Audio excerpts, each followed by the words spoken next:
Economist that explores how streaming has changed the economics of talent. And it comes down to this. Streaming has disrupted the TV and movie business and the way that talent is compensated. So the power of major celebrities is fading because before there were only a handful of studios and they were all vying for the attention of celebrities. So celebrities could get whatever they wanted because there were only like 5 of them. But now 5 of them, meaning 5 studios. But now we have dozens of streaming services and they all have a ton of money. So the power has shifted from the celebrity to the studio or the streaming service. And there are so many shows, so many films, and the demand for entertainment professionals has increased. And you would think that this would be great news because more demand means more jobs, more people in acting. But the reality is that for the biggest actors and writers, they're losing out. And that's because of the payment model created by streamers. So in the past, during the pre-streaming era, big celebrities would get a small upfront fee and then a back-end deal. And the back-end deal could generate a significant amount of money because they would share in the project's future earnings. With streaming, however, the model is to pay out talent in a lump sum in the beginning, and then they have like maybe a small bonus if the project does well. And this buyout model works really well for creatives, most creatives, because you're guaranteed a ton of money regardless of a project's success. However, for big talent, like the Angelina Jolies, they're losing out. And this is from the article from The Economist. The old contracts were like a lottery ticket. Create a hit show that ran for 6 or 7 seasons, and you might earn $100 million on the back end. If you make a phenomenon like Seinfeld, you could earn $1 billion, which is what Larry David did when he created Seinfeld. So this is a trend that will continue, and it's projected that in the United States, the number of jobs in acting, film, and editing will increase by 33% over the next 10 years, which is 4 times America's total job growth rate. So one fantastic effect of all of this is that below the line workers, such as cameramen and sound engineers and people who work in like wardrobe and things like that, they've never been busier and they have a ton of jobs available. And an interesting like side effect of it is that I was curious if streaming services have diluted the allure of celebrities. Like has like celebrity worship decreased as a result of streaming services? And so I polled my younger cousins about their views on celebrities. I love your poll. They're not interested at all in celebs. They're not fazed by them at all. They don't see them as being super famous. They're not really interested in their lives. They're not interested in really anything that they're doing, except for a few exceptions for like big hits like Ted Lasso or Schitt's Creek or something like that. But other than that, they don't have this like starry-eyed look when they like think of Angelina Jolie, or I can't even think of any other celebrity, but like Brad Pitt and stuff like that. Like they just don't have that. They're not interested. Jack Black. Or Jack Black or Tom Green, like all these people Yeah. who The main ones, yeah. the main. So they're not interested. And one of the reasons they cited is that it's hard to tell who a celebrity is because they watch so many shows. Wow. And they're like, well, wild. who's a celebrity? Like, we watch just so many TV shows and like there's just so many people. So anyway, I'm very curious about what you two think and whether streaming services has sparked the end of celebrity worship culture, or if you think it's good that celebrities are paid less now. Like, is it better that the majority is paid well rather than all the power is held by a few? I'm really curious about your thoughts on all of it. Yeah, I mean, my thoughts go to like the culture of it all, because that's fascinating. Of like, there's just so much content that it's like, it's not, you know, the same 5 celebrities just doing everything. And so it's like, oh my God, you're the only person who stars in movies. Like, I want to be like you.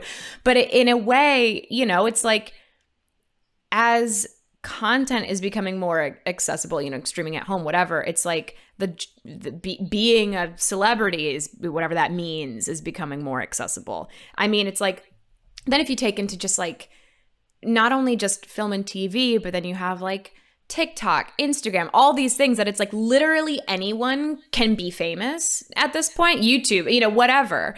And so it takes the allure away. But then when you have something like Schitt's Creek or Ted Lasso, both of which feel and kind of are like personal stories, like from the creators, it's like what I feel like celebrity culture has shifted to, like being in awe of this like unattainable idea of a person, to being like really, well, I know them. And like Jason Sudeikis' divorce is hard on all of us. And you can really see how it plays out in season 2, episode 1 of like da-da-da-da. And so like it becomes like, I think we feel like we're more in the know. So it becomes less of like unattainable and more of like, well, they're my best friend. And so it's like, I can tell by like how Jason wore that hoodie when he received that award that it's like he's going through something. And so it feels... Yeah, because I think there's these like two sides of that coin, right? Sudeikis is really big because he like, wears his tie-dye hoodie and seems emotional at award shows, and we know so much about his life. But like, then I think on the other hand, if someone like a Donald Glover, who has also become really famous, or maybe I just think he's really famous, largely by making himself kind of unknowable.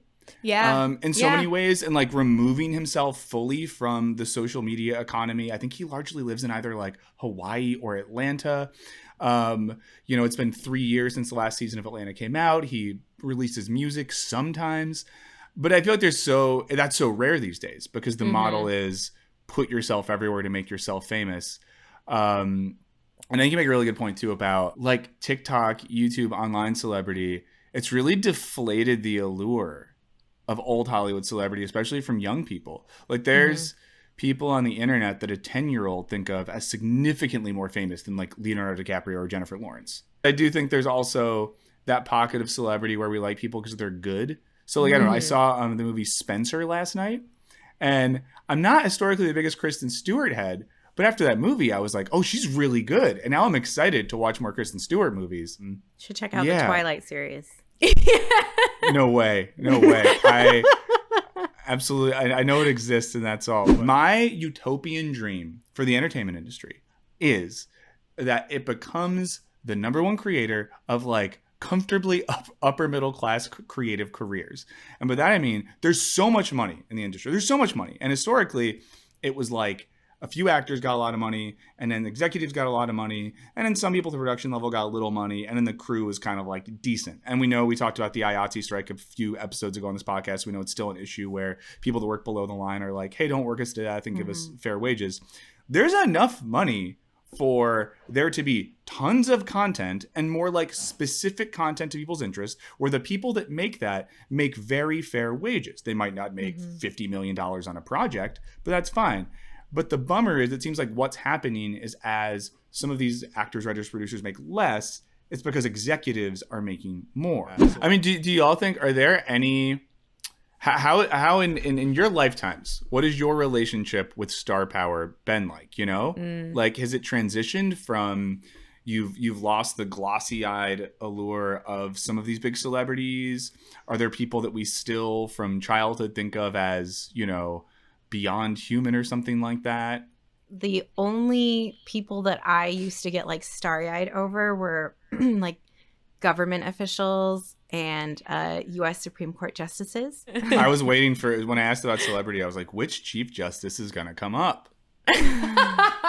Just the one. Just the one. What about you, Riley? I'm probably like at this point in my life now, bigger fans of people for like, I'm like, oh, I really like the stuff they're making, or like I think like they have incredible talent, or like I really like their vision, or like that seems really similar to the stuff that I like, but that just feeling more of like, oh, I'd like to work with them, or I really admire them, rather than like they're this unattainable idea of someone that's like, oh my God, stars, they're not just like us, they're different, and like that's amazing. Like this kind of goes back to my Jason Sudeikis point, because like, for example, like I love Billie Eilish. God, oh my God, literally anything she does, I'll eat that shit up. I think she's fantastic.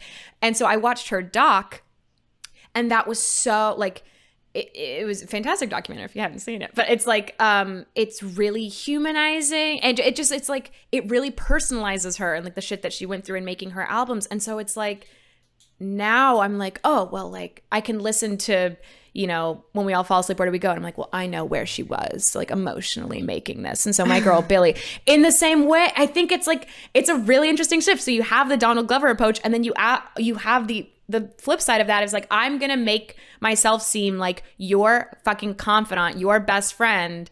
And like, so then you're going to be more invested in what I do. Like, I don't know if that was the approach going in, but that like gets me hook, line, and sinker. Like, I so fall for that. I'm like, oh, well, I mean, like, yeah, Billie, we go way back to her Apple Plus doc. And so it's like, I get her. I just get her. But there's something valuable in that too, because I think there's like a reframing of people that work in entertainment as being people who work and create things and are not like sent from the stars with inherent talent that makes them magical. And I think there's something important about that, recognizing a lot of these people are people. And I'm not the biggest into like gossipy culture, but there is something interesting about these people becoming, I don't know, more human, and us appreciating them as talented humans who have worked hard to get where they are.